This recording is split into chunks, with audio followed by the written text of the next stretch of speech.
Welcome back, Louis V here from Vinyl Latte, where we drink some coffee, we talk about some records, and I'm here today with my latest finds. These are records that I recently added to my collection, and today's episode is a little bit of a special episode. It's going to be focusing on records that come from a subscription or member service called Vinyl Me Please, which is a membership club where you can sign up for different tracks, if you will. They got a variety of different music. You can sign up for their rock track, their country track, classics, essentials. And what happens is you get a record shipped to you every month. And that record is a record that's exclusive to that membership, so you can't get that particular pressing anywhere else. And overall, Vinyl Me Please, or VMP, as they're kind of abbreviated, they are they really set a high stage in records. It's not that every record you get from them is a hit. It's not like every record you get from them is the definitive copy, but you do get a lot of their pressings that are probably considered definitive or dang near close definitive, right? If you could pick up one of their records for 40 bucks, if you will, and then the next step up is an original OG that's $300, the $40 one is probably close enough to what you're going to get out of that original that the differences in pay really doesn't make a difference. Now, are they as good as some of the acoustic productions, UHTR releases, the Rhino, High Fidelity series? That's to be debated. I think that they can really hit it sometimes where it does sound amazing, phenomenal, and it would rival those types of pressings.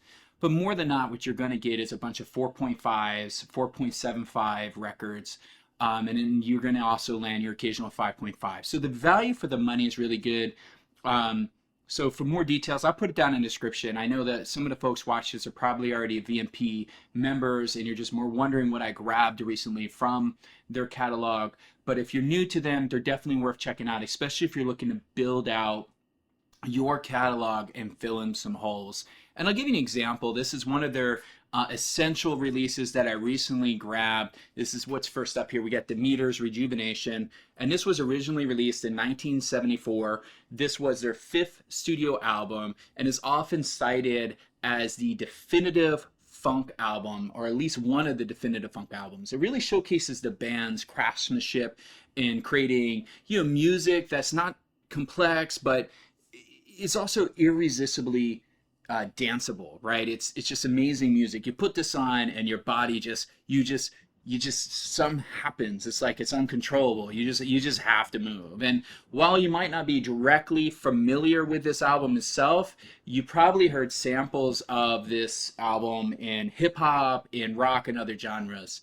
Standout songs here are People Say and Just Kissed My Baby. This is a stereo reissue, pressed on 180 gram, neon yellow in 2021. It is from AAA lacquers, cut from original analog tapes, Ryan Smith, Sterling Sound, and I feel that the album was mostly good. It has a decent dynamics. The great range here. The drums really popped in this one. Where my tone shifts a little bit, if you didn't notice, is that the first issue I got of that, I had a lot of noise. I had a really loud popping throughout the first side, and then the backside just seemed overly noisy. But here's the cool thing about BMP, and this is one of the things that if you're a little bit turned on by what I was saying earlier about their membership, and they're like, hold on, you're saying that they have issues? They took care of it. Their customer service is excellent, probably one of the best in the entire industry. I reached out to them, I sent a sound sample, showed them what I was dealing with.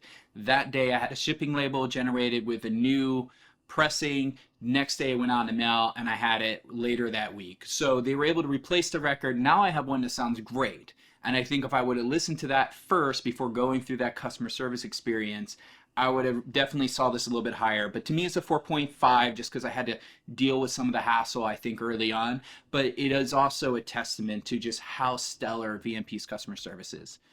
The next one is new to me. Honestly, I've never heard of this group before. And let me just share this with you here for a moment, because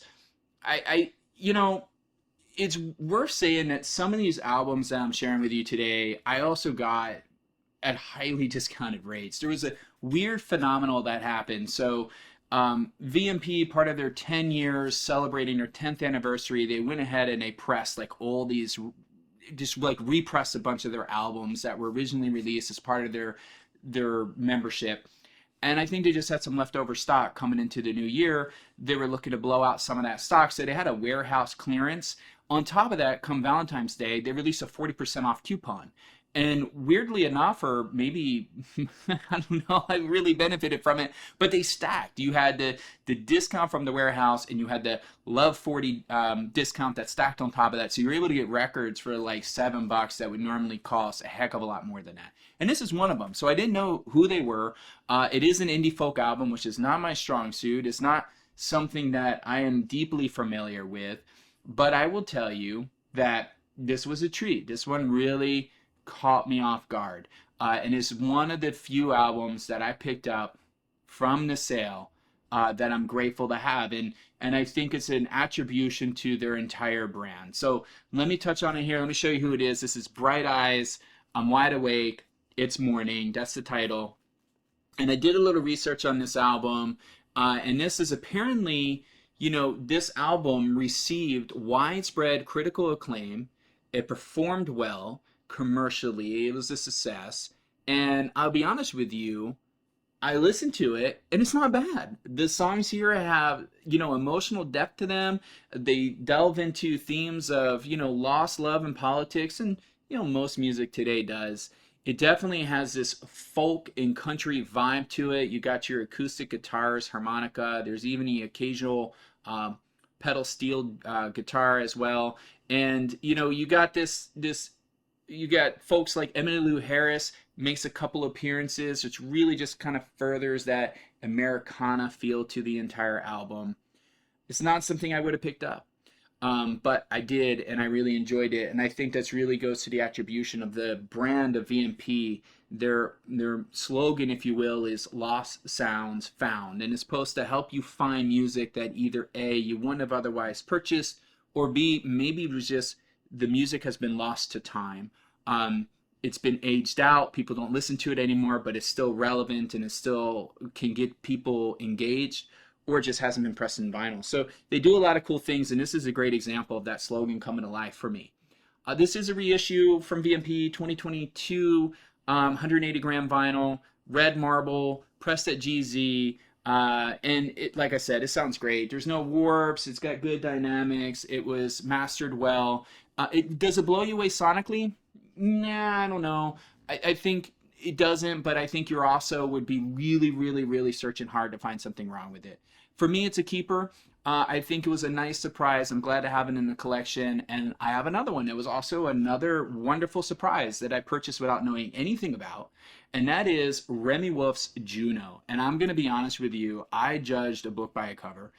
I took a look at this and I said, what the heck did I order? This is not going to be anything that I am going to like. I'm not going to enjoy this album.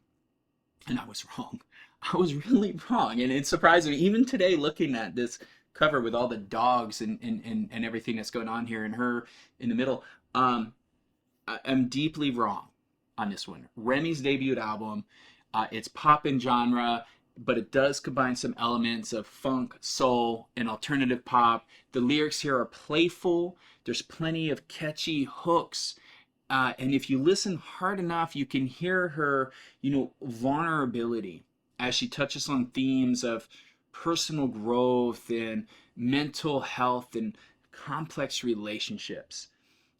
If you look for something that gets your butt moving, gets you moving in your chair or whatever you're doing, or where you're working around a house or what have you, I recommend giving this a shot. I think you're going to be surprised. It definitely surprised me, and it's definitely a lost sound found. Regarding the pressing itself, it was released in 2022, limited to 2,000 copies. This one I think is 1292. It's pressed on yellow vinyl, and it sounds great for a pop album. It's definitely, I think, like a half point maybe, or a little bit higher than the Bright Eyes for me, but still falling short of being a true audiophile record. I think I gave it a 5 on Discogs because I did really like it that much. But you know, when you think, for me, audiophile records, a lot of those records are $150, maybe even more. So when I'm comparing something I picked up with $7 to an audiophile record, hey, we're not doing too bad, are we, folks? Okay, this is someone that most people should be familiar with, and that's John Coltrane, and this is Sunship. This was originally recorded in 1965, and it was released in 71 after his death in 67.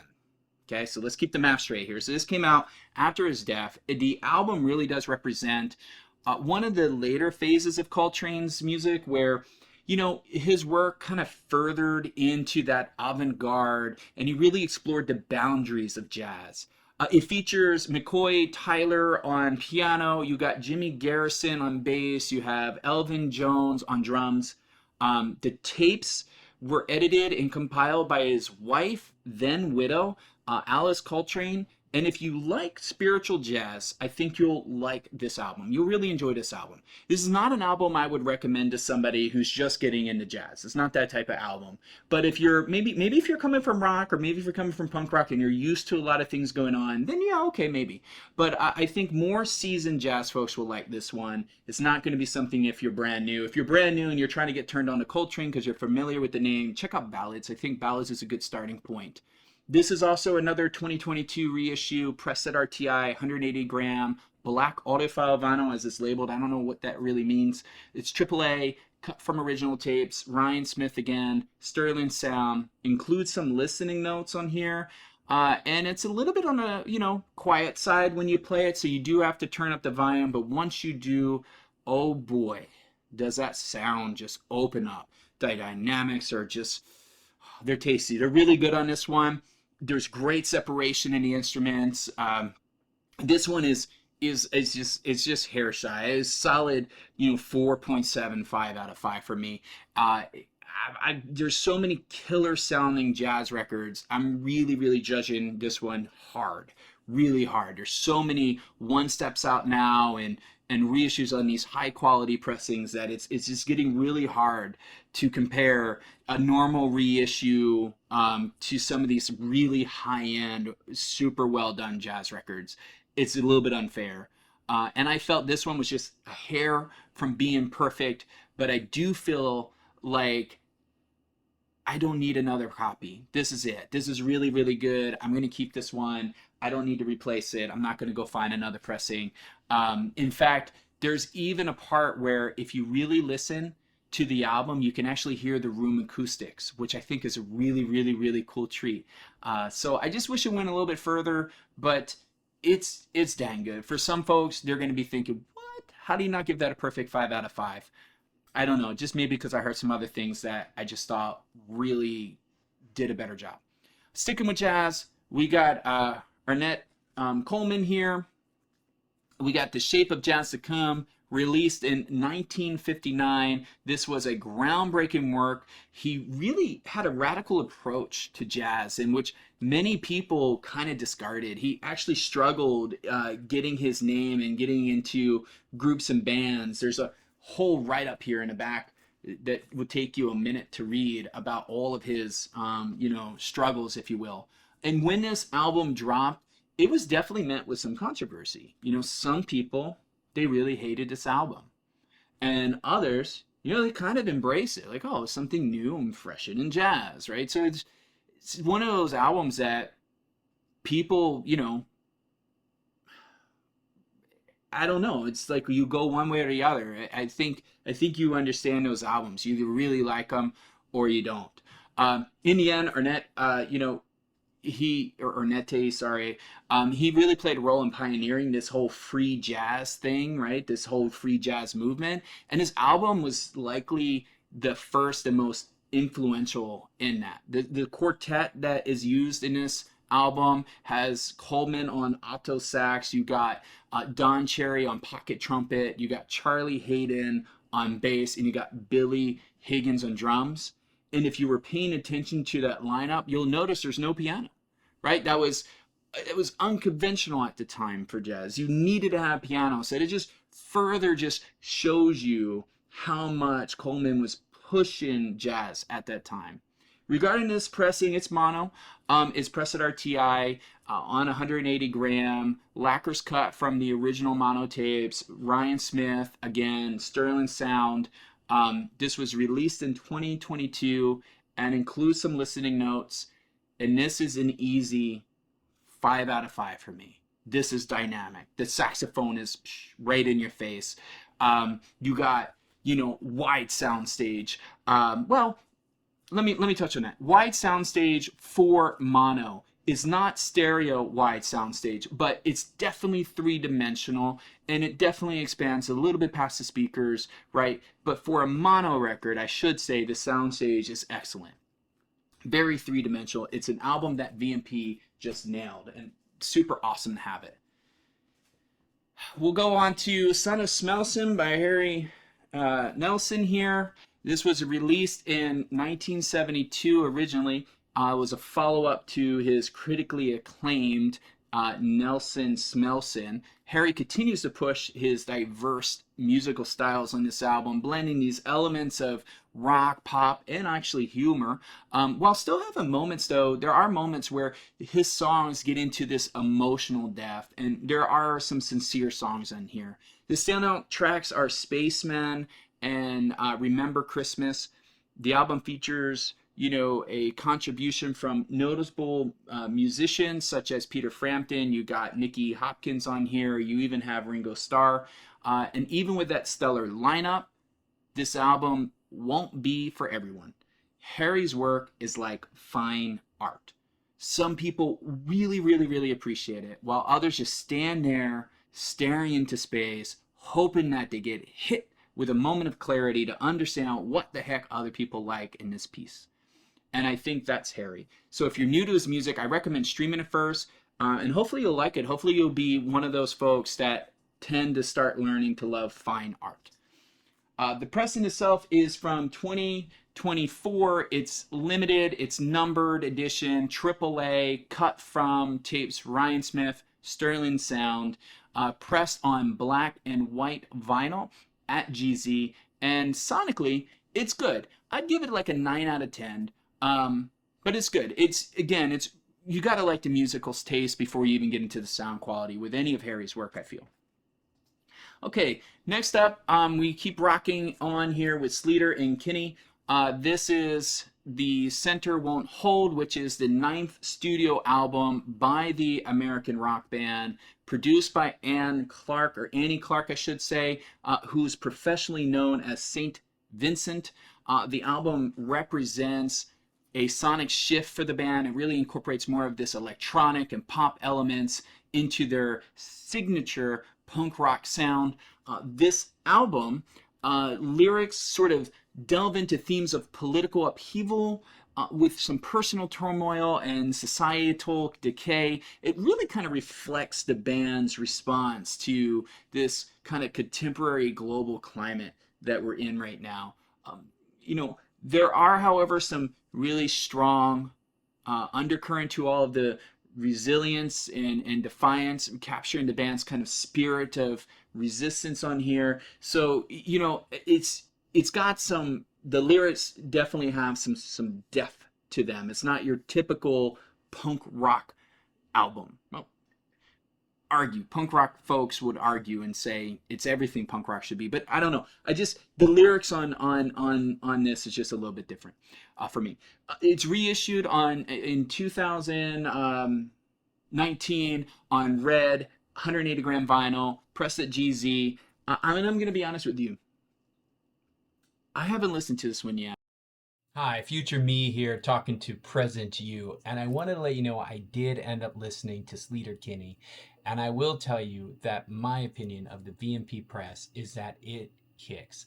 The acoustics are really nice, the sound's really good, it's got great low end, it's got good dynamics. I really enjoyed listening to the album.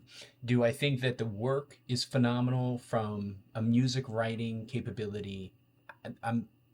I had a little bit to be desired there, and I believe I'm not alone.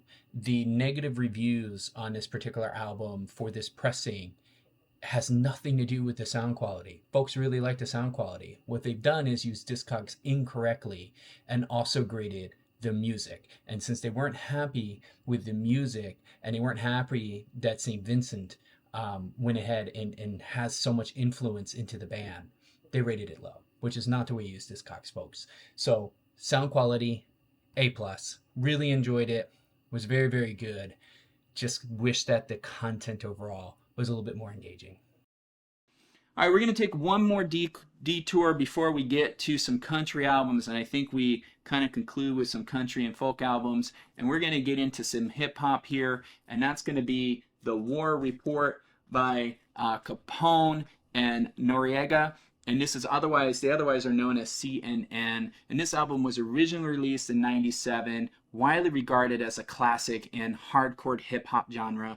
It's really notable for its raw, unfiltered portrayal of street life and sort of this, I guess, this criminal underworld, if you will. The lyrics here are authentic, they're gritty. You might even really feel the vibe of Queens, New York through some of the vivid portrayal of their lyrics, and really understanding, like, I think what this album does really well is that it gives you an image of the environment and harsh realities of urban life that they kind of, I guess, were surrounded by. The album features some of the era's most, respected producers. You got Marley Marr, you got DJ Clark Kent and Lord Finesse on here. From producer standpoint, this was reissued in 2022, cut by Cicely Balstone. It's pressed on 2 LPs, yellow vinyl, and it comes with a gatefold with listening notes. And audibly, it's a treat for the ears. It really is. The bass feels like everything a hip-hop album should feel like. The vocals pop off. They're pristine. They're clear. There's so much clarity there. It's never muffled or distorted. And overall, the sound is just well balanced. And it instantly transports you back into the time, like 90s. You just close your eyes and all of a sudden you're cruising down the street. You got subs in the trunk, the mirrors vibrating in your car, and there's not many albums that can really just pull you back in time, and this one did it for me. And if you give it a spin, I'm sure hopefully will do it for you, because it's a really, really, really cool experience when you can do that. All right, I promised you some country, so here it is, or should I say she is. We got Sara Evans' Relentless. This is her 4th studio album, released in 2003, and it continues, to showcase Evans' talent for blending traditional country sounds with the contemporary elements. You got notable singles on this one include Backseat of a Greyhound Bus. You got Perfect. And I think it's also Suds in a Bucket are the 3 big ones on this album. Lyrically, it covers a range of themes. You got themes from love and heartbreak to personal independence, and also, the touch of this small town life. The album performed well in the charts when it came out. I think it peaked top 3 on the Billboard of Country Albums chart, so did really well. Great country album overall. This is a first ever vinyl release, which does include live bonus tracks. It's pressed on 2 fruit punch colored records, limited to 2,000 copies, and it sounds fantastic. Half of the time I was listening to this album because of the music, and in the other half I was listening to it because of the quality of the music, which are both very enjoyable. And sometimes when you have a first time release on vinyl, it sometimes isn't a good thing. It could sound digital, it could sound compressed because they're just copying it from CD onto vinyl just as a money grab, just so you have a physical copy on vinyl. And that's not the case here. You could tell a lot of love and care was put into the album to do it right. I talked about on another episode about first to vinyl was Andrea Bocelli's New York City concert, and I was talking about how stellar that is and how much of a surprise and a treat that album was. Sara Evans' album is just the same. It's done really well. So it does prove, folks, that you don't have to do a money grab. Let the vinyl stand out for itself. Master it right. Give us a good record. We'll buy it, right? Just give us good music. All right. We got Sam Hunt's Montevallo. This was originally released in 2014. It's his debut album, really marking a significant departure from traditional country music. This album, so if you're not familiar, it's country, released as country, even part of the country track here, but it incorporates a lot of elements from R&B, pop, and hip hop. And when this album came out, it was a commercial success. It debuted #1 on top of the country's albums chart. I think it reached top 3 in the Billboard 200. And you got some radio songs here. You got Leave the Night On, you got Take Your Time, House Party, and Break Up in a Small Town. And the title of the album plays tribute to Sam's hometown. No, I'm sorry, the hometown of Sam's then girlfriend, now wife, Hannah Lee Flower. And this is another album that that I picked up on the sale that I was really surprised with.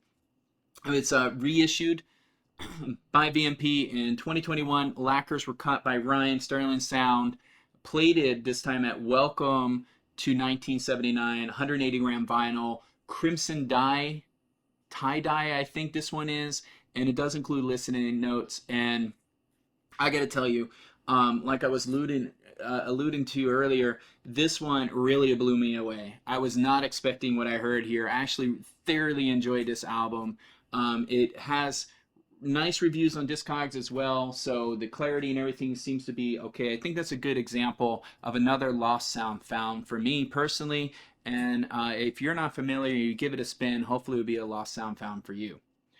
All right, sticking through country through our last album, but we're going to get into a little bit of a mixed bag here of genres. This is Beverly, Glenn-Copeland's self-titled album, originally released in 1970. The album showcases Beverly's rich baritone voice, delivering a unique blend of folk, jazz, and kind of classical influences. Its sound is characteristic by these detailed, acoustic guitar work. You got soulful vocals. You got a lot of introspective lyrics on this one. And when it came out, this album was really overlooked by mainstream audiences. People just didn't give it the time of the day, and it's really a shame. I think for many listeners that heard this album, I think it was a little bit ahead of its time. I think that if you would have listened to it later, if it would have came out maybe in today's world, it would have had a better chance.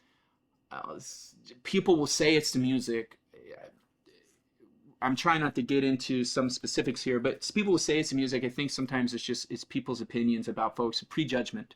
There is a thing with music here, right? It does blend styles of music, and it does have a little bit of a personal nature and set to the lyrics, which can pull a little bit apart from the folk music era of that time.